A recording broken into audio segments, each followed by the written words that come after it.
Kalau makhluk halus berarti jin.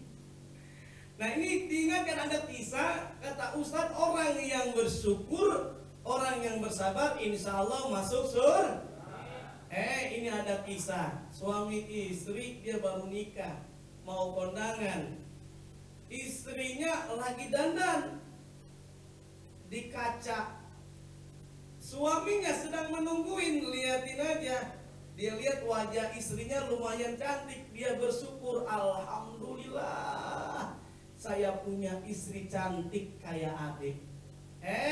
Akhirnya jawab tuh istrinya, bang tenang bang, orang yang bersyukur, orang yang bersabar, insya Allah masuk surga, amin ya robbal alamin. Kata suaminya, emang gimana maksudnya Neng? Tadi orang yang bersyukur, orang yang bersabar masuk surga. Begini bang, abang bersyukur banget punya istri cantik kayak saya. Tapi kalau saya bersabar banget punya laki-laki, punya suami jelek buat abang. Jadi orang yang bersyukur, orang yang bersabar masuk surga. Tapi yang dimaksud bukan itu. Orang yang bersyukur dan bersabar, termasuk saat kita menjalankan ibadah puasa. Kalau kita bersyukur tadi mendapatkan nikmat dari Allah, coba kita bayangkan ini anak kecil. Kalau kita makan pakai piring, kita bisa makan di food court. Ini bayangkan, ini tidak ada wadahnya. Wadahnya hanya tanah. Ini boleh jadi bekas gigitan anjing, bekas gigitan kucing dan lain sebagainya. Makanya kalau kita bersyukur, lihat aja ke atas, lihat ya ke bawah. Coba bandingkan kalau bapak-bapak ingin melihat nikmat yang Allah berikan, bukan lihatnya ke bawah, lihatnya ke atas, itu akan menjadi masalah. Betul atau tidak? Itu ada istri inginnya kan dia lebih cantik, emasnya lebih banyak. Dia pusing lihat tetangganya emasnya lebih banyak dari dia. Lebih parah lagi, dia masuk masuk ICU. Apa sebabnya? Karena tetangganya punya emas gedenya sepelek beca. Karena gede banget, dia kan nggak mau dikalahkan. Coba ibu-ibu tuh, kalau dia banyak emasnya ditanya, Bu, mohon maaf jam berapa? Padahal jam ada di mana, diangkat sebelah kanan, krecek. Maksudnya ngapain tuh? Pamer. Sebetulnya apa? Oh salah ya, bukan sebelah sini. Ini hadirin hadirat yang dimuliakan oleh Allah Subhanahu wa taala, lagi-lagi orang yang bersyukur diantaranya tadi. Bukan hanya melihat ke bawah, tapi tadi dia semakin menikmati Allah memberikan rezeki kepada kita. Kita berbaik sangka kepada Allah Subhanahu wa taala. Tapi kalau seandainya tadi kita lihatnya ke atas, Masya Allah. Kalau kita melihatnya ke bawah, contohnya bapak-bapak ada yang punya mobil kijang, doyo. Ngeliatnya jalan ke atas, yang punya mobil Alphard. Kalau ada yang punya mobil Alphard, kijang Innova, pusing, stres pak. Asam lambung naik, kolesterol naik. Ya Allah, na'udzu. Coba ngeliatnya ke bawah, kita punya mobil kijang, mobil doyok. Ya kita bersyukur, alhamdulillah, walaupun ini mobil doyok pakai cap dorong-dorong. Atau ada batuk-batuknya, alhamdulillah masih punya mobil, kalau hujan gak kehujanan. Lihat tetangga kita, dia gak punya mobil, punyanya apa? Punyanya motor. Yang punya motor bersyukur kepada Allah, alhamdulillah saya punya motor, tetangga saya punyanya sepeda. Yang punya sepeda juga bersyukur kepada Allah, alhamdulillah saya punya sepeda, tetangga saya jalan kaki. Yang jalan kaki dia bersyukur, alhamdulillah saya jalan kaki, sehingga asam urat, kolesterol hilang. Sehat walafiat dibanding tetangga saya masuk rumah sakit, sering berobat ke rumah sakit. Yang sering berobat ke rumah sakit juga bersyukur kepada Allah, alhamdulillah saya bersyukur kepada Allah nggak sampai dirawat inap di ICU. Tetangga saya di ICU. Yang di ICU juga bersyukur kepada Allah, alhamdulillah saya masih hidup. walaupun masih diinfus. Coba tetangga saya kemarin meninggal, lihatnya bukan ke bawah, lihatnya lihat nggak ke atas, tapi lihatnya ke bawah. Ini ada kisah nih, bapak-bapak, ibu-ibu semuanya, ada kisah petani suami istri karena dia habis menggarap sawahnya, menggali sawahnya. Rupanya hujan besar, dia lari suami istri melewati pematang sawah yang ada jalan raya. Dia lari-lari. Ketika lari-lari, rupanya ada motor lewat. Ketika ada yang motor lewat, istrinya nyeletuk. Ya, enak ya yang punya motor, walaupun kehujanan tapi nyampe ke rumahnya lebih cepat. Lari tuh. Yang punya motor rupanya ketika jalan, yang punya motor itu ketika jalan lewat, suami istri juga, pas lewat ada mobil doyok. Mobil doyok lewat, dia bilang, "Mah, enak ya yang punya mobil doyok." Apa sebabnya? Walaupun doyok kan gak kehujanan, kita kan kehujanan. Walaupun nyampe sama gitu ya. Yang punya mobil doyok juga dia lihat lagi, bukan ke bawah lihatnya ke atas. Lihatnya apa? Kata istrinya, ya, lihat tuh Camry lewat.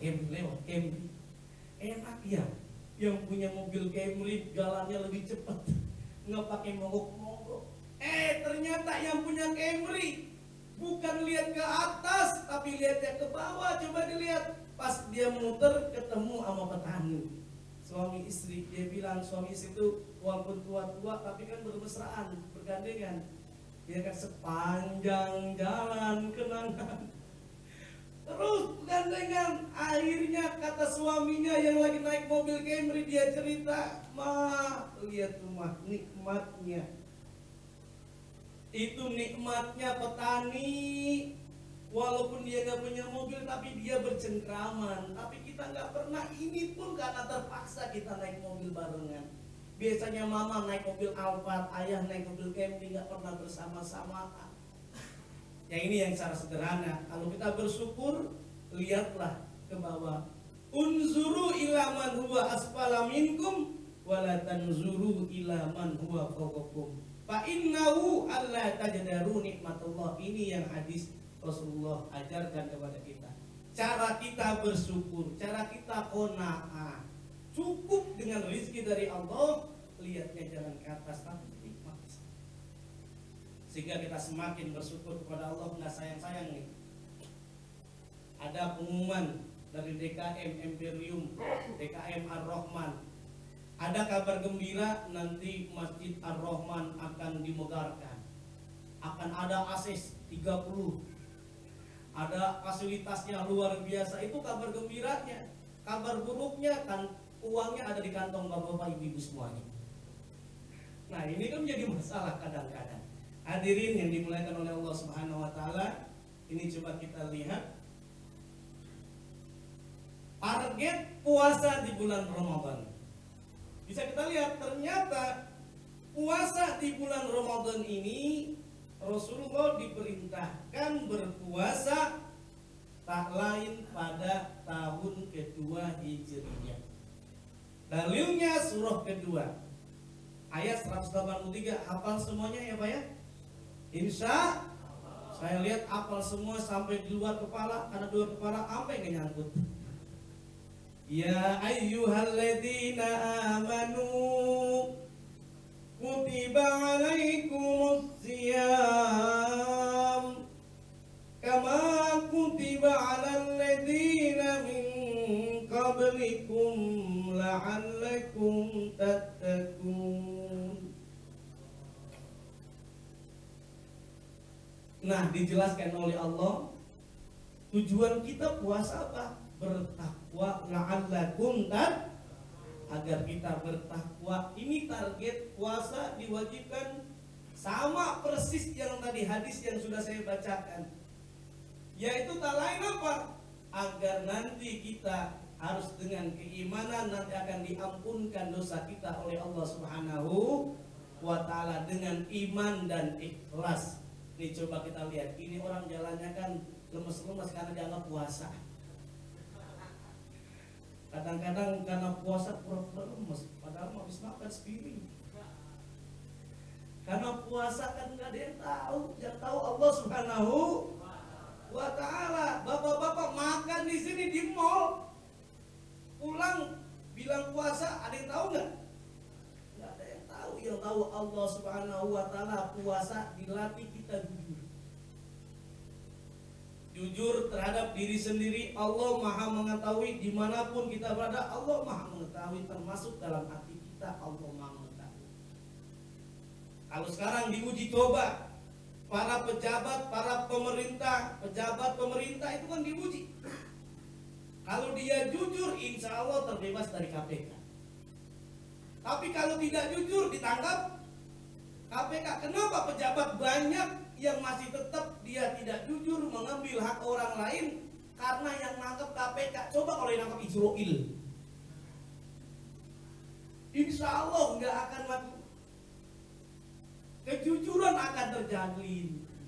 Coba kita lihat orang Indonesia sama orang Barat itu berbeda. Di luar negeri, kalau orang korupsi itu biasanya di atas meja, on the table, atau di bawah meja. Itu kalau korupsinya ada yang terang-terangan, ada yang di balik layar, di bawahnya. Tapi kalau di Indonesia bukan hanya di atas sama di bawah, meja-mejanya di bawah. Betul apa tidak? Kadang-kadang coba kita lihat, kalau yang namanya bajingan, pernah lihat binatang bajingan? Bajing, kalau bajing makannya cuma kelapa. Kalau bajingan bukan hanya kelapa, pek juga laku. Pek diambil, semen. Masya Allah. Ingat, nanti kita akan dimintai pertanggungjawaban oleh Allah Subhanahu wa Ta'ala, mumpung kita masih hidup. Kita alhamdulillah di Indonesia aman dibanding di Palestina yang tadi kita sudah kirimkan Fatihah. Kita hendaknya bersyukur kepada Allah Subhanahu wa Ta'ala, kita masih bisa sholat, bisa baca Quran, qiyamul lail, bisa bersedekah. Coba bayangkan saudara-saudara kita yang di Palestina tuh kurang lebih 200 orang lebih. Itu yang meninggal dunia, rumahnya hancur 500. Kalau dalam catatan di internet tahun 87 sampai 2011 tercatat yang meninggal akibat kebrutalan Yahudi, kebrutalan Israel kurang lebih 7.500 sekian manusia. Itu manusia mati, meninggal dunia. Kita doakan mereka yang meninggal dunia semoga dalam keadaan husnul khotimah. Amin ya robbal. Kita yang ada di Indonesia punya harta, punya rezeki, jangan sayang-sayang. Kita bagi, kita kasih ke mereka. Karena kenapa? Bentuk syukur kepada Allah Subhanahu wa Ta'ala. Kita bisa melihat lagi-lagi bahwa orang yang berpuasa itu dikategorikan karena dia iman dan wahtisaban akan diampuni dosanya oleh Allah Subhanahu wa Ta'ala. Karena lagi-lagi Ramadan berarti Ramadan yang berarti panas yang menghanguskan. Oleh karena kenapa puasa Ramadan perlu kita renungkan nih. Puasa Ramadan bisa kita lihat adalah puasa yang kita cermati terbentuknya pribadi qanaah dan bersyukur. Qanaah tadi gaji bapak berapa? Ada yang gajinya 3 juta ada? 2 juta ada? 4 juta ada? 5 juta ada? Saya doakan mudah-mudahan gajinya 30 juta, amin. Tahun 2050. Jadi gaji kita dinikmati aja Pak. Bayangkan kita gajinya 3 juta, 5 juta, harus bersyukur. Kalau kita tidak bersyukur pasti kita akan pindah. Betul atau tidak? Makanya qanaah itu nikmat rasanya. Dalam kaidah kaul ulama menyatakan